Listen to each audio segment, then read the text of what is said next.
Seja bem-vindo ao Se Liga na Educação. Meu nome é Ludmila Lima e essa é uma aula de ciências do 5º ano.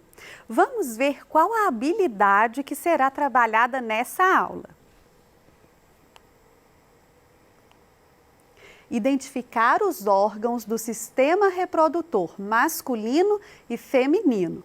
Na verdade, nós já tivemos uma aula sobre esse assunto e nós falamos do sistema reprodutor masculino.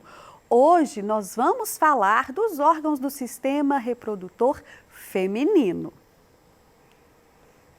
Na aula passada, nós vimos que os seres vivos se reproduzem. Existe um ciclo de vida para os seres vivos.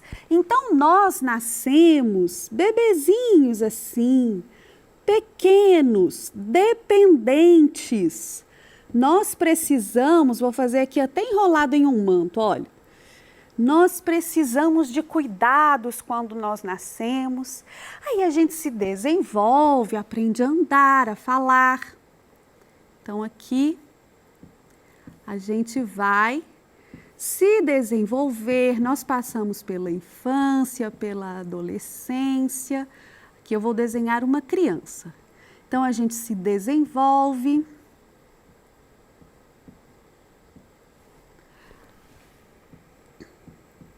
Quando nós estamos adultos,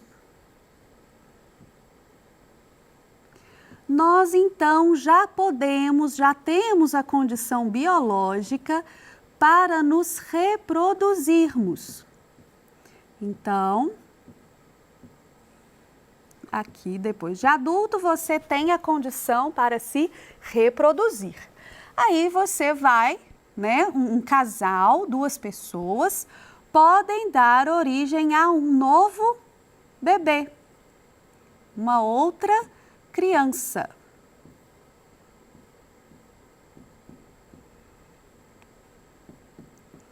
E aqui a gente tem uma parte do ciclo.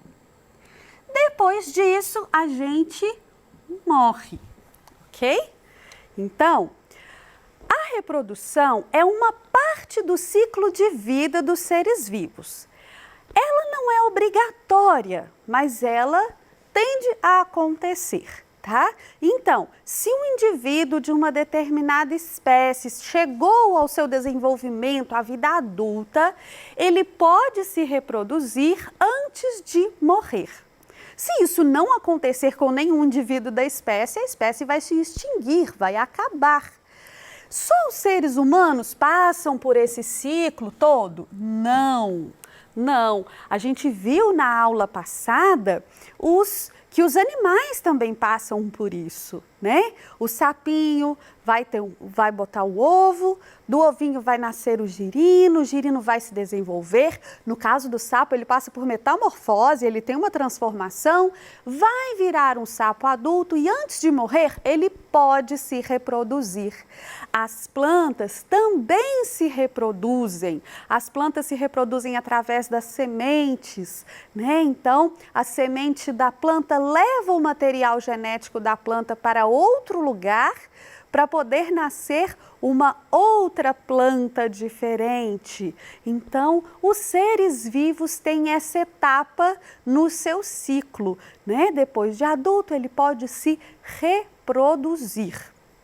Então, seres humanos, animais e plantas vão ter fases diferentes, a reprodução é diferente, mas o ser vivo se reproduz. Nos animais e nas plantas, isso é instintivo, vai acontecer naturalmente. No ser humano, algumas características culturais vão influenciar, mas também acontece.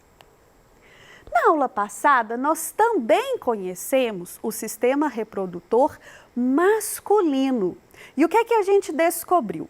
A gente descobriu o seguinte, que o sistema reprodutor são órgãos que nós agrupamos para poder estudar e entender melhor. Todos os sistemas do nosso corpo formam um organismo só, fazem parte da saúde do nosso, da nossa nosso corpo, do nosso organismo, fazem parte da nossa vida, todos precisam funcionar em harmonia, mas nós dividimos para poder compreender. E nessa divisão, um dos sistemas que nós separamos para entender foi o sistema reprodutor. E os sistemas reprodutores, o masculino e o feminino, vão determinar as diferenças biológicas entre o homem e a mulher. Existem diferenças que são culturais, mas existem diferenças que são físicas, biológicas e bem evidentes. Quando nós somos criancinhas bem pequenas, nós nos parecemos muito uns com os outros, meninos e meninas. Mas essa diferença é bem marcada. Existe um órgão que mostra que você é menino ou menina, um órgão externo, visível, né?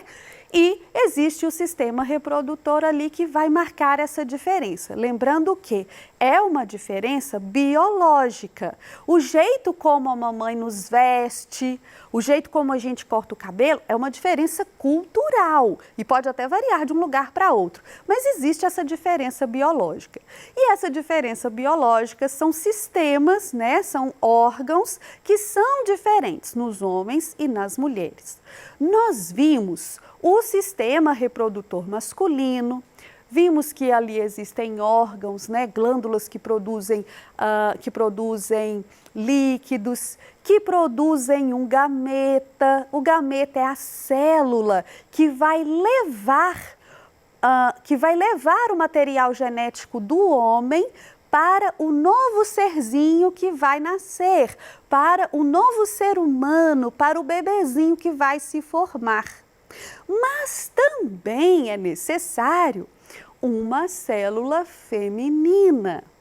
Além disso, esse novo ser vai se desenvolver até, né, os 9 meses aproximadamente, mas ele vai se desenvolver também no corpo feminino. Então, nós precisamos conhecer também as características, né, do corpo feminino, os órgãos femininos que se relacionam à reprodução. Aqui a gente tem uma ilustração do sistema reprodutor feminino. O que a gente vê aqui? O que a gente consegue enxergar aqui? Veja só, nós temos um par de ovários, aqui um de cada lado, as trompas uterinas, também uma de cada lado, o útero, aqui, e a vagina, são os órgãos do sistema reprodutor feminino. Então, esses são os órgãos do sistema reprodutor feminino.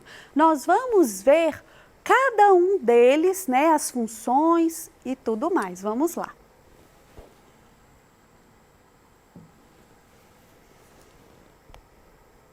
O sistema genital feminino, aqui a gente está vendo um outro nome para a mesma coisa. Sistema genital e sistema reprodutor são a mesma coisa. Eu não estou falando de outra coisa, não. Possui um par de ovários que produzem os ovócitos, que darão origem às células femininas e aos hormônios sexuais femininos. Então, aqui nos ovários, né, tem um de cada lado, vão ser produzidos os ovócitos e também os hormônios sexuais femininos. O que é que isso significa? Os ovócitos vão dar origem às células, lembra dos gametas que a gente falou, que o masculino, o sistema reprodutor masculino tinha gametas? Os gametas são assim. Tem o gameta feminino e o masculino e os dois precisam se juntar para que seja fecundado aquele gameta e para que tenha o desenvolvimento de um filhotinho, de um novo ser. Então, os ovócitos são produzidos ali nos ovários. Além dos ovócitos, são produzidos nos ovários os hormônios femininos. Lembra que eu disse que quando a gente é criança, meninos e meninas se parecem muito? Mas à medida que você vai passando da puberdade, os ovários produzem, se você é menina, os ovários produzem hormônios que vão mudar algumas características. Então, a voz feminina é diferente da voz masculina, a forma do corpo feminino é diferente da forma do corpo masculino.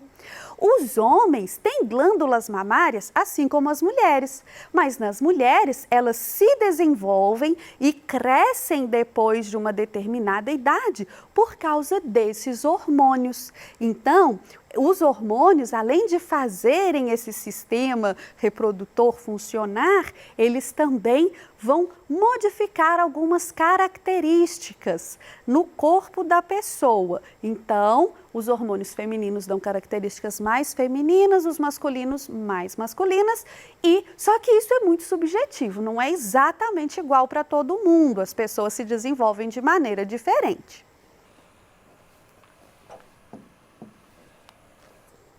Os gametas femininos. Então, nós falamos que os ovários vão produzir ovócitos. Lembra que a gente falou que a célula masculina é o espermatozoide e que ele é mais ou menos assim? Então, esse é o gameta masculino. O feminino é um ovócito que amadureceu, né? Que se desenvolveu e virou um óvulo.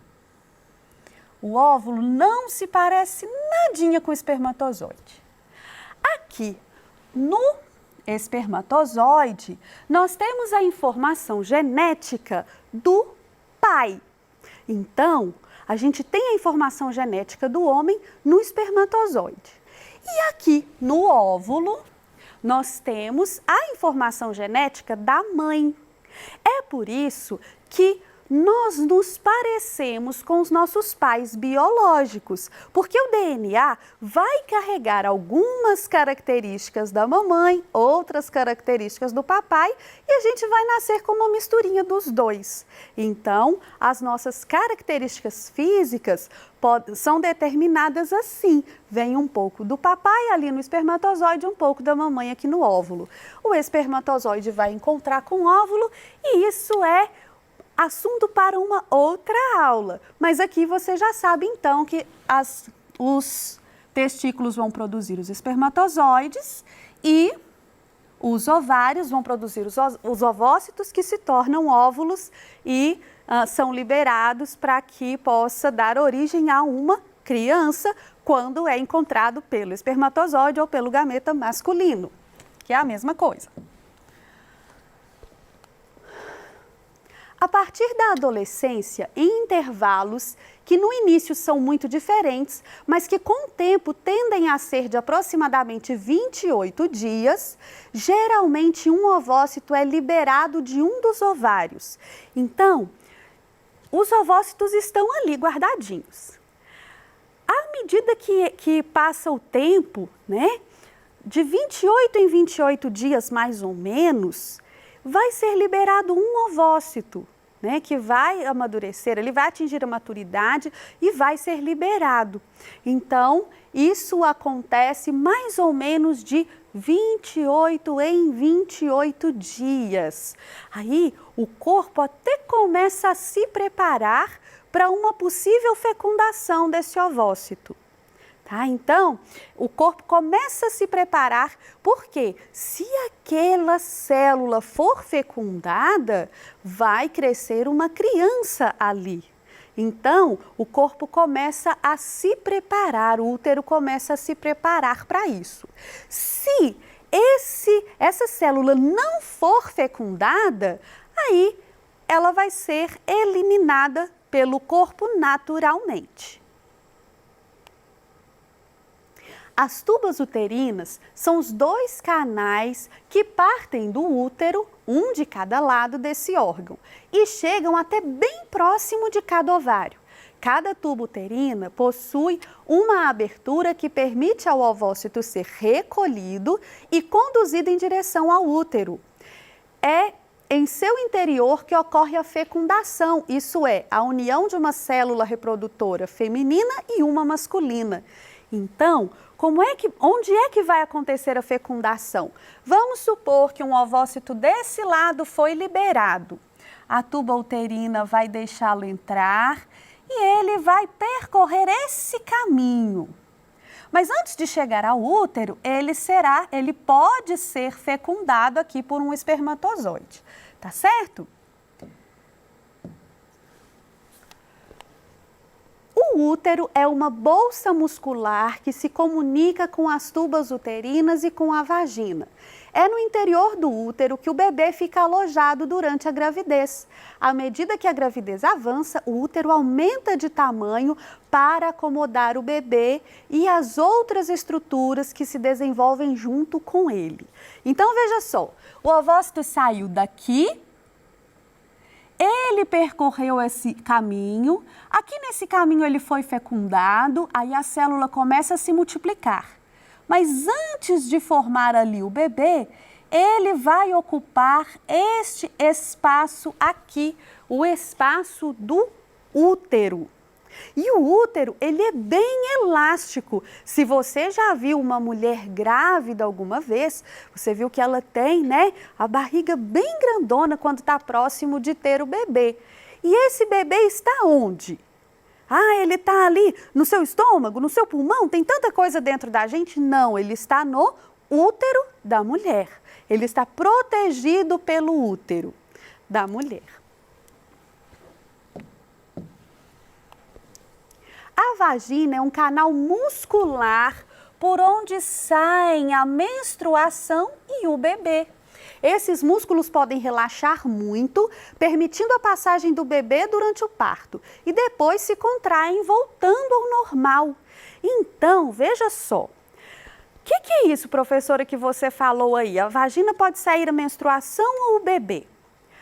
Quando o útero se prepara para a fecundação e a fecundação não acontece, ele vai eliminar essa preparação que ele fez junto com o ovócito, o óvulo que não foi fecundado. É isso que a gente chama de menstruação, né? Tem um fluxo menstrual.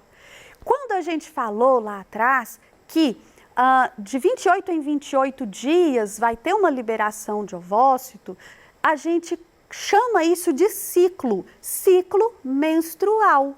Porque a mulher vai ovular, nem sempre, ela não vai ter bebê todo mês, né? Então, ela vai ovular e se esse óvulo não for fecundado, isso vai ser eliminado, né? O que a gente chama de menstruação.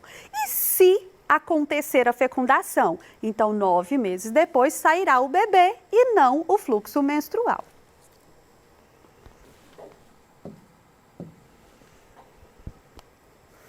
A especialidade médica que cuida dos órgãos do sistema reprodutor feminino é a ginecologia. Então, quem é o médico que cuida do sistema reprodutor feminino? É o ginecologista ou a ginecologista. Isso é importante de você saber. Você está crescendo, se desenvolvendo e à medida que as coisas acontecerem com o seu corpo, as mudanças acontecerem, se você sentir algum desconforto, é importante você conversar com os seus responsáveis, com a mamãe, com o papai, com quem cuida de você e pedir para visitar. Gente, eu estou falando se você é uma menina, né? Mas se você é uma menina e sentiu algum desconforto ao se desenvolver, ao crescer, você está no 5º ano, então essas mudanças já começam a acontecer. Sentiu desconforto, sentiu cólica, está com dúvida sobre a menstruação? Peça um adulto para te levar a um ginecologista, já está na hora de começar a cuidar do seu corpo. Eu espero que você tenha aprendido bastante com essa aula. Muito obrigada por sua atenção e até a próxima!